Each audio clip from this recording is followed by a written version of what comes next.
prefeitura tinha remanejado o acervo da Dopeca, que funciona aqui, para a segunda rua, e aí existia o risco, inclusive, de desmoronamento do espaço. Se for uma série de movimentos sociais aqui, tem uma mobilização de um grupo chamado Grita e Coraci, que se articula e que começa a fazer uma série de atividades aqui na frente para chamar a atenção do poder público. E aí, de alguma forma, lá no final do governo do Zenaldo, houve uma espécie de reforma, não é o restauro total, uma reforma do espaço, tá? Que agora a gente percebe que já há de novo uma necessidade.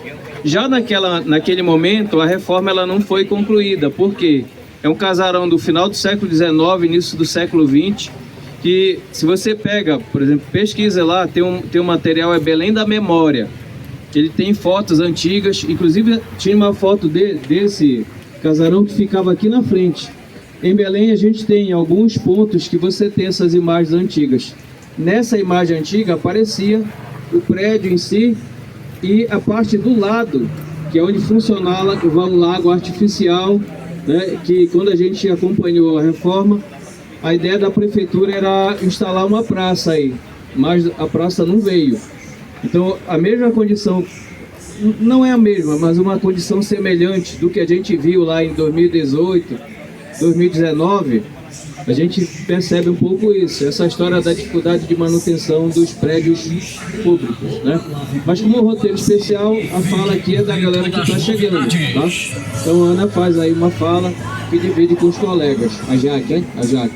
Então a Jaque. Oi, tudo bem? Assim? Tá. Bom dia, eu sou a Jaque, eu sou estagiária do Aguinaldo. Eu vou apresentar minha galera. Essa aqui do canto é a Yasmin, a de cabelo azul. Fala todo meu nome, cheguei agora. Essa daqui é a Ana Clara. Oi, César. O manual de chapéu é o Juan, ali atrás é a Ana Paula. Acho que é isso, né? E a professora Pires e o Aguinaldo.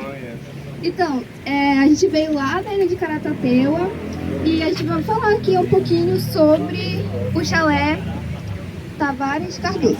Então, eu vou falar bem brevemente porque o calor tá massacrando. Então, esse chalé, ele conta muito da história do nosso estado, principalmente por conta da arquitetura dele. Se vocês forem olhar nos detalhes, a estrutura dele é diferente das estruturas que a gente tem de hoje em dia. Se tu compara o chalé com uma estrutura atual, tu vê aí que é magnífico a diferença. E, além disso, também tem a grande importância dele para a nossa história, para a nossa cultura. O professor Aguinaldo, ele fala uma coisa e... Tá. Ele fala que se tu não conhece a tua história, tu não tem como defender ela. Então, se tu for pesquisar sobre a história do chalé, tu vai estar pesquisando sobre a tua própria história e sobre a importância dele e sobre o quanto ele é importante e o quanto a história dele é importante para a atualidade. Então, de forma bem breve, foi isso. Eu só quero deixar claro que ele é importante, por mais que não esteja próximo da nossa moradia, que é lá da ilha de Caratateua, ele continua sendo importante, continua fazendo parte da nossa história, e se vocês puderem, pesquisem mais sobre ele e sobre os outros locais que tem por aqui, porque estudar sobre ele é estudar sobre a tua história e sobre a tua cultura. Obrigada. Só para encaminhar, aqui a gente está falando de uma estrutura, né, arquitetônica do final do século XIX, início do século XX, do auge da economia da borracha na Amazônia, que potencializou a riqueza de determinadas famílias. A família do Tavernal é uma dessas, do Tavares Cardoso é uma dessas famílias, é uma família de livreiros, né? Trabalhava com comércio de livros no Centro Histórico de Belém. E a gente tem que entender que no final do século XIX, início do século XX, se coloca aqui na Amazônia essa ideia de que a gente vai viver uma espécie de pequena Paris em Belém, né? Os hábitos de Paris a gente teria que absorver aqui. A questão da leitura das obras europeias é muito comum. A vestimenta, né? A vestimenta europeia, ela vai ser comum.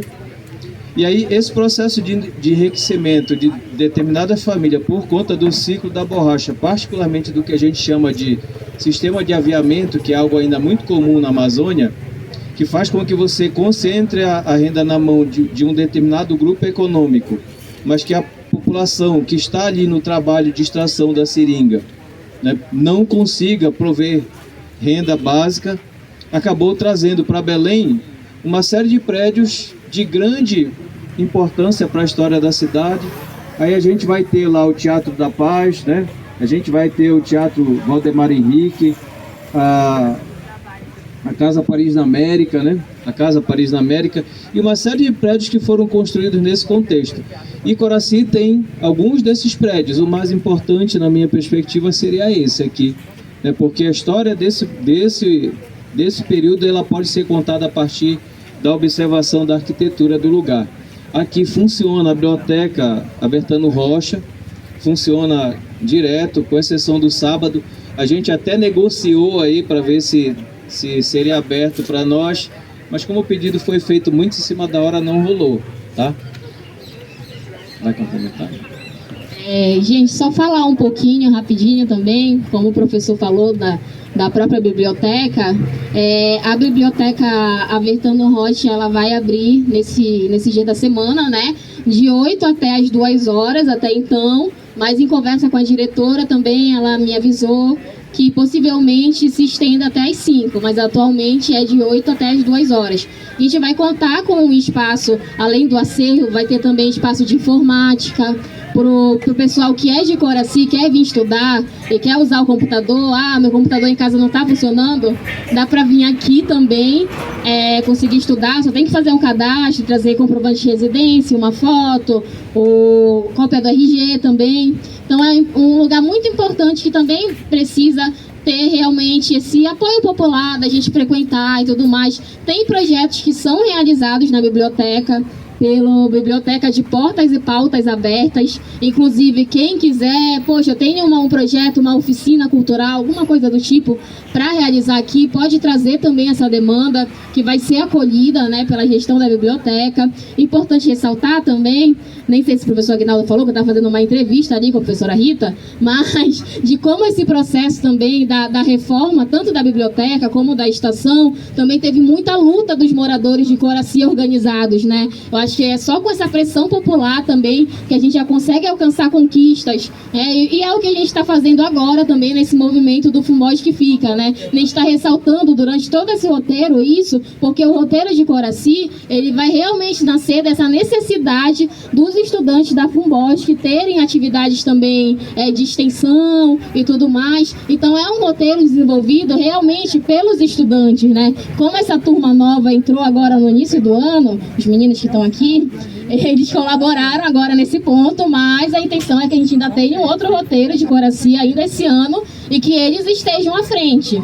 Então é exatamente isso, como é importante a gente se organizar, principalmente quando a gente fala das periferias, né? Para a gente conseguir ter acesso a espaços públicos nas periferias, a espaços culturais nas periferias, porque é uma necessidade de quem mora nesses bairros, não somente da gente ficar se deslocando para o centro. Então acho que é isso, gente, vamos seguindo o nosso trajeto.